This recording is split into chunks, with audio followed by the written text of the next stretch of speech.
السلام علیکم ویورز، میرا نام عطاء الرحمن اور آپ دیکھ رہے ہیں عطا بخاری یوٹیوب چینل۔ قرآن کریم کی مسلسل ایکسپوزیشن کے سلسلہ میں آج ہم سورہ آل عمران کی آیت نمبر 135 کی ایکسپوزیشن کریں گے۔ آپ نے دیکھا کہ ان آیات کے اندر متقین سے متعلق بات کی جا رہی ہے، اور سابقہ آیت اس کے اندر متقین کے متعلق بتایا گیا کہ ان کی خصوصیات کیسی ہونی چاہیے، ان کے کریکٹرسٹکس۔ تو اس آیت کے اندر یہ چیز واضح کی گئی، اور یہ جو آیت ہے جس کے اوپر آج ہم لیکچر کر رہے ہیں، یہ بھی متقین سے متعلق ہے، اسی سلسلے سے جڑی ہوئی ہے۔ اب ظاہر ہے اتنی ان کی خصوصیات سابقہ آیت میں بیان ہوئی ہیں، تو ظاہر ان سے کوئی غلطیاں بھی ہو سکتی ہیں۔ وہ خدا تو نہیں ہے کہ ان سے کوئی غلطی نہ ہو، غلطیاں بھی سرزد ہو سکتی ہیں۔ اب اس سلسلے میں قرآن کریم بتا رہا ہے، رہنمائی دے رہا ہے۔ کیا یہ رہا ہے وَالَّذِينَ إِذَا فَعَلُوا فَاحِشَةً،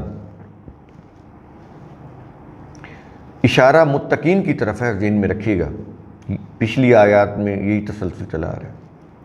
اور جب وہ لوگ یعنی متقین کبھی غلطی سے کوئی برائی کر بیٹھتے ہیں، انسان ہے نا، ہو سکتی ہے غلطی، لیکن غلطی سے وہ جان بوجھ کر نہیں، یہ چیز ذہن میں رکھ لیں، کیونکہ یہ الفاظ نہیں ہے اس آیت کے اندر کہ جان بوجھ کر۔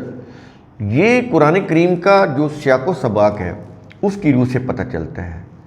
یہیں سے قرآن کریم کی جو بصیرت ہے، یہ ایک امتحان ہوتا ہے۔ جو بھی قرآن کو سمجھنے والا ہوتا ہے اور سمجھانے والا ہوتا ہے، کہ اس کے سامنے تمام قرآن کی جو اوورآل جو میسج ہے وہ اس کے سامنے ہو، تو پھر یہ باتیں سمجھ آتی ہے کہ ایکچولی اس کے معنی یہاں پر کیا ہو سکتے ہیں۔ تو جان بوجھ کر ڈیلیبریٹلی مسٹیک کرنا نہیں ہے، بلکہ غلطی سے، پلان نہ ہو، منصوبہ بندی نہ کی ہو، غلطی سے ہو جائے، ارادہ نہ ہو، بلا ارادہ ہو، پہلے سے کوئی ارادہ نہ ہو۔ تو اس کے متعلق کہہ رہا ہے کہ جب وہ لوگ یعنی متقین کبھی غلطی سے وہ کوئی برائی کر بیٹھتے ہیں، تو پھر کیا ہے؟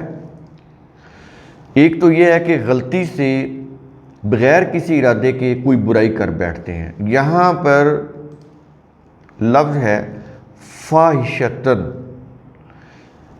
ایک تو اس کے ہمارے ہاں یہ معنی ہے نا، جس کو ہم فحش بولتے ہیں، اس میں عریانی بھی آ جاتی، صرف یہی معنی نہیں ہے۔ عربی کے اندر یہ جو فاحشتن کا جو لفظ ہے، صرف خواتین کی عریانی کے لیے نہیں استعمال، یہ تو ہم نے کیا نا، اور اس دور میں تو خواتین کی کوئی عریانی تھی نہیں، بڑا سادہ دور تھا، عرب کا قبائلی دور تھا۔ اس کے اندر خواتین نے کیا فحش حرکتیں کرنی تھیں؟ آپ خود سوچیں کہ آج سے 40-50 سال پہلے جب یہ موبائل انٹرنیٹ نہیں تھے، زیادہ نہیں اور چلے جائیں 30 سال پیچھے چلے جائیں، کتنا سادہ زمانہ تھا، عورتوں کے اندر کتنا شرم و حیا تھا، کتنی تہذیب تھی۔ لیکن آج تو وہ چیزیں مسمار ہوتی چلی جا رہی ہیں، بے باکی بہت بڑھ گئی ہے۔ تو عرب کا جو دور 1400 سال پہلے، اور وہ قبائلی دور، صحرائی لوگ، ان کی خواتین نے کیا فحش حرکتیں کرنی تھی؟ یہ وہ والی یہ جو ہم جس زبان میں فحش ہم لے رہے ہیں، قرآن کریم کے اندر تو یہ چیز ہی نہیں ہے۔ برائی کے معنوں میں آتا ہے، برائی صرف خواتین کی کوئی عریانی فحشی تھوڑی ہے، برائی تو کام تولنا بھی برائی ہے، ذخیرہ اندوزی بھی برائی ہے۔ لیکن ہمارے ہاں اس کو فحشی نہیں بولتے، لیکن یہ عربی کا لفظ ہے، قرآن کا لفظ ہے۔ عربی ایٹمالوجی کی روح سے ہم دیکھیں گے نا کہ کیا معنی ہے۔ اب عربی کے اندر عزیز غالب کو کہتے ہیں، اللہ کو جو غالب ہے۔ ہمارے ہاں عزیز کہتے ہیں جو قریبی رشتہ دار ہو، وہی لفظ ہے، قرآن کا معنی بدل گئے۔ ایسے ہی فاحشتن کا جو لفظ ہے، اس کے معنی عربی میں یہ ہیں کہ اگر کوئی ضرورت مند لوگ ہو تو اس کی مدد نہ کی جائے، یہ ہے فاحشتن۔ میں یہ نہیں کہہ رہا کہ آج جو فحاشی جس معنوں میں ہم لے رہے ہیں وہ کچھ جائز ہے، یہ بات نہیں ہے۔ بات یہ ہے کہ قرآن کا یہ جو لفظ ہے اس کے معنی کیا ہیں، قرآن کن معنوں میں وہ لفظ یوز کر رہا ہے۔ اس میں اخلاقی طور پر کوئی بھی برائی ہے وہ سب کی سب آ جاتی ہے، وہ مرد کریں یا خواتین کریں یا پورا معاشرہ کرے۔ کم تولے یہ بھی فاحشتاً میں آئے گا۔ مال کو چھپا کر اندر رکھ لیں، کسی کو ضرورت پڑنے پر نہ دیں، اس کی مدد نہ کریں، عرب کلچر میں اس کو وہ فاحشتاً بولتے تھے۔ کوئی مہمان ہے اس کی تواضع نہ کی جائے، اس کو وہ فاحشتاً بولتے تھے۔ آپ نزول قرآن کی دور کی جو عربی ہے اس کے معنی ذہن میں رکھیں تو پھر قرآن سمجھ آئے گا۔ الفاظ عربی کے اور وہ ڈھل گئے ہمارے معنوں میں، تو اس سے تو آپ جو بھی سمجھیں گے غلط ہی سمجھیں گے۔ اس میں ہر قسم کی برائی آ جاتی ہے۔ کنجوسی کرنا یہ بھی فاحشتاً میں آتا ہے عربی کی روح سے، قرآن کی روح سے۔ ذخیرہ اندوزی، کم تولنا، یہ سب فاحشتاً میں آتے ہیں۔ لوگوں کی ربوبیت، نشو نما، پرورش نہ کرنا، مال کو چھپا کر رکھنا، فاحشتاً میں آتا ہے۔ سمجھ آئی کہ یہ کیا لفظ ہے؟ کہتا ہے اگر یہ فاحشتاً کا تم ارتکاب کر بیٹھو، اس لیے میں نے اس کا ترجمہ سمپل برائی کیا ہے۔ تو کہتا ہے کہ اگر یہ تم کر بیٹھو، اور دوسرا کیا چیز ہے؟ ایک تو یہ ہے کہ فاحشتاً کا ارتکاب کر بیٹھو، اور او ظلموا انفسہم، دوسری صورت یہ ہے کہ یا وہ اپنے آپ پر ظلم و زیادتی کر بیٹھے ہو۔ یعنی یہاں پر دو چیزیں ہوں گی، ایک تو یہ ہے کہ فاحشتاً کا ارتکاب کر بیٹھے ہو، میں نے معنی سمجھایا کہ کیا ہوتا ہے۔ ذخیرہ اندوزی، مال کو چھپا لینا، ضرورت مندوں کو نہ دینا، ان کی ہیلپ نہ کرنا، یہ سب فاحشتاً میں آتا ہے۔ اگر یہ کر بیٹھو، او ظلموا انفسہم، یا اپنے اوپر ظلم کر بیٹھے ہو، اپنے آپ کے ساتھ زیادتی کر بیٹھے ہو۔ اور اس کے اندر یہ معنی بھی آتے ہیں کہ معاشرے میں ایک دوسرے کے ساتھ تم زیادتی کر بیٹھے ہو، یہ ہے اس کے معنی۔ یہ نہیں کہ صرف اپنے آپ کے ساتھ، معاشرے میں باقی لوگ بھی تو ہیں، ایک دوسرے کے ساتھ تم زیادتی کر بیٹھے ہو کسی بھی معاملے میں۔ ظلم کا مطلب ہوتا ہے کہ جو چیز جو اس کا مقام ہے اس مقام پر نہ رکھا جائے اسے، بلکہ اس کے مقام سے بلند کر دیا جائے یا نیچے گرا دیا جائے، یہ ظلم ہوتا ہے۔ ظلم کی ساری قسمیں اس کے اندر آ جاتی ہیں۔ ہم کسی کو تھپڑ مارنا ظلم کہتے ہیں۔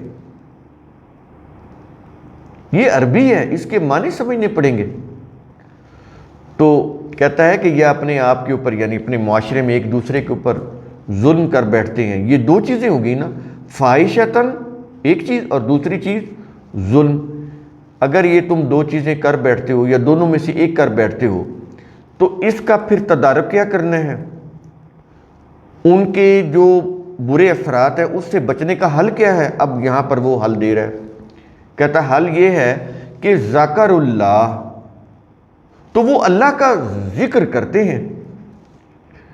اب یہ قرآن کا جو ذکر ہے، اب قرآن سے توجہ اٹھانے کے لیے انہوں نے تسبیح پکڑ کے وہ ان کو بٹھا دیا اونچا اونچا اللہ اللہ کہنے پہ، وہ لاؤڈ سپیکر کھول کے وہ اللہ اللہ کر رہے ہوتے، یا کوئی محفل کو بنا کے خواتین کی یا مردوں کی تو وہ اونچا اونچا اللہ اللہ کا ورد کر رہے ہوتے ہیں۔ یہ انہوں نے کہہ دیا ذکر اللہ، اللہ کا ذکر کر رہے ہیں، یعنی قرآن کے معنی بدل دیے۔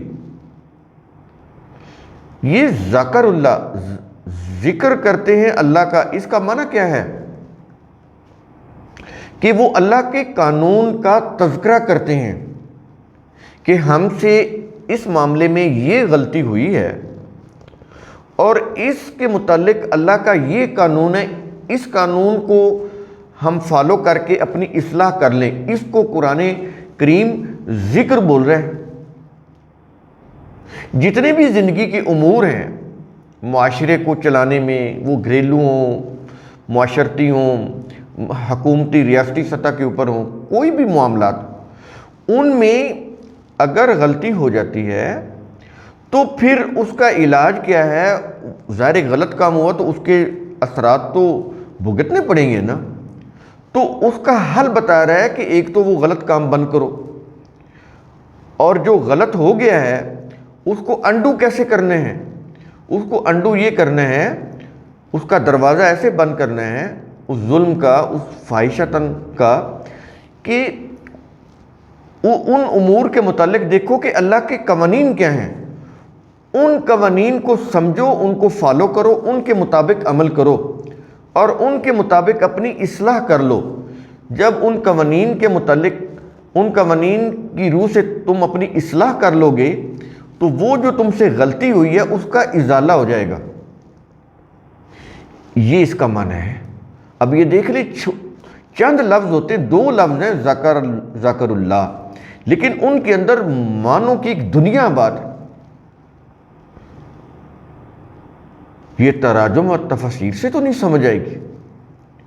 یہ قرآن کی جو عربی زبان ہے، وہ جو نزول قرآن کی دور کی، اور پھر اس کے ساتھ کوگنیٹو پروسیس، عقل و فکر، بصیرت، جب یہ ساری چیزیں اکٹھی ہوں گی تو پھر یہ سمجھ آئیں گی کہ یہ ذکر اللہ کے اندر کیا چیز کہی گئی ہے۔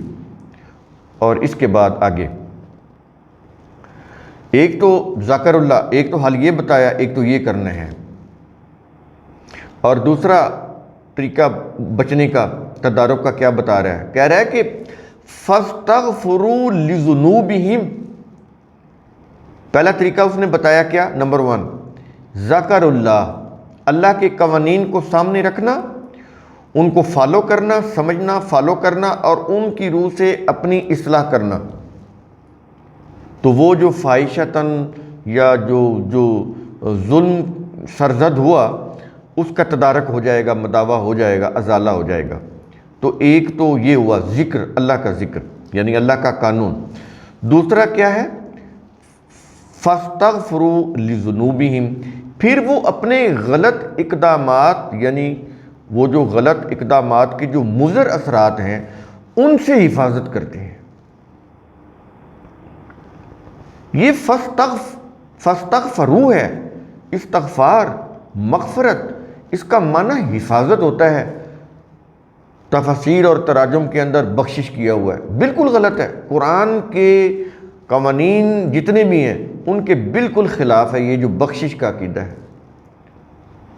بالکل خلاف ہے۔ یہ حفاظت ہے، اور حفاظت کس سے ملے گی؟ اللہ کے قانون سے، اللہ کے قانون کو فالو کرنے سے۔ جیسے ایک شہری، ایک سٹیزن ہے، اس کو ریاست کی طرف سے حفاظت کیسے ملتی ہے؟ جب وہ شہری اپنے ملکی قانون کی پابندی کرتا ہے تو اس کے بدلے میں ریاست اس کو حفاظت پرووائڈ کرتی ہے۔ بالکل ایسے ہی جب کوئی انسان اللہ کے قوانین کو فالو کرتا ہے، ان کی پابندی کرتا ہے اللہ کے قوانین کی، تو اس کے جواب میں اس کو اللہ کی قانون کی روح سے تائید بھی ملتی ہے، حفاظت بھی ملتی ہے، پروٹیکشن ملتی ہے۔ تو یہ جو فَاسْتَغْفِرُوا ہے، استغفار، مغفرت، یہ پروٹیکشن ہے۔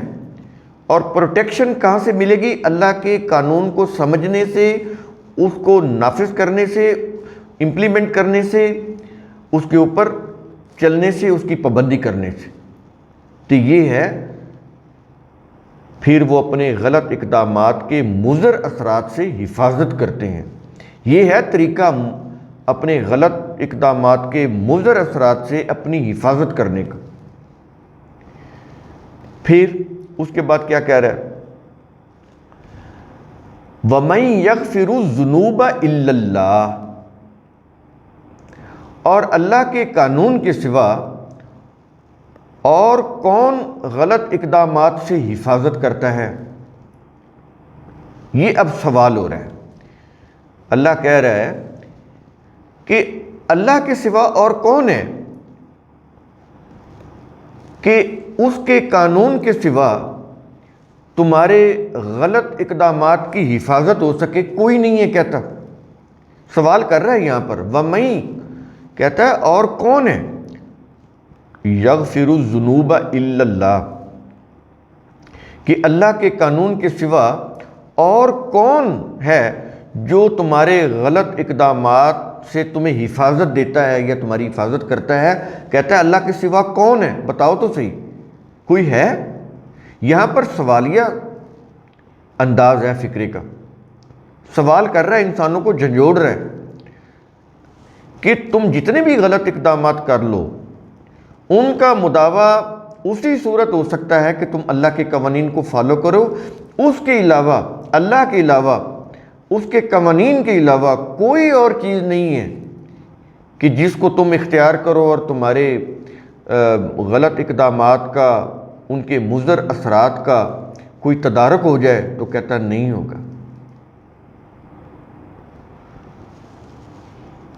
اور آگے کہہ رہا ہے وَلَمْ يُصِرُّوا عَلَى مَا فَعَلُوا، اور انہوں نے جو بھی غلط اقدام کیا اس پر وہ اصرار نہیں کرتے۔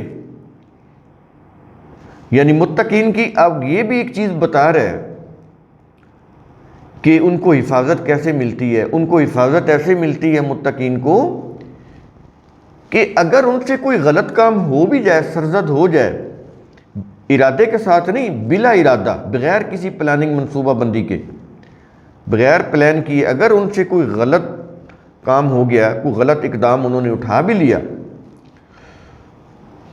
تو وہ یہ کہتا ہے کہ اس کے اوپر وہ مصر نہیں رہتے، ڈٹے نہیں رہتے، کنٹینیوسلی اس غلط کام کا ارتکاب نہیں کرتے رہتے۔ جو ہی انہیں احساس ہوتا ہے وہ فوراً اس کام کو چھوڑ دیتے ہیں۔ پھر ملتی ہے اللہ کے قانون کی روح سے حفاظت، تو وہ جیسے ان کو احساس ہوتا ہے کہ ہم سے غلطی سرزد ہو رہی ہے، ہم غلط کام کر رہے ہیں، تو وہ فوراً اس کو چھوڑتے ہیں اور اللہ کے قانون کی روح سے اپنی اصلاح کر لیتے ہیں۔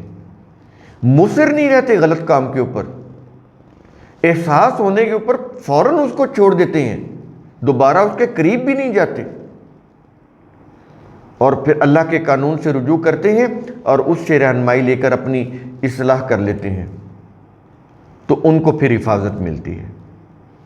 اور آگے پھر کہہ رہا ہے آیت کے آخر میں وَهُمْ يَعْلَمُونَ، جبکہ وہ جانتے ہیں، یعنی متقین جان بوجھ کر غلطی پر مصر نہیں رہتے۔ آخر اس آیت کے آخر میں یہ کہہ رہا ہے جان بوجھ کر، جانتے بوجھتے، سوچ سمجھ کر وہ اس غلطی پر مصر نہیں رہتے، اڑے نہیں رہتے، ڈٹے نہیں رہتے۔ جو ہی احساس ہوتا ہے، اللہ کا قانون ان کے سامنے آتا ہے، وہ دیکھتے ہیں کہ قانون میں تو یہ لکھا ہوا ہے، وہ فوراً اس غلط کام کو چھوڑ دیتے ہیں اور اپنی اصلاح کرنا شروع کر دیتے ہیں۔ تو اس طرح سے متقین کو حفاظت ملتی ہے۔ اب اس آیت کے اندر آپ نے سمجھا کہ متقین کو کیسے حفاظت ملتی ہے یا وہ اپنی کیسے حفاظت کرتے ہیں۔ اللہ تعالیٰ نے پوری ڈیٹیل بتائی ہے اس آیت کے اندر۔ تو قرآن کریم کا اصول ثم تتفکروا، اس کی روح سے آپ خود بھی سوچا کریں، سمجھا کریں، غور و فکر کیا کریں۔ شکریہ۔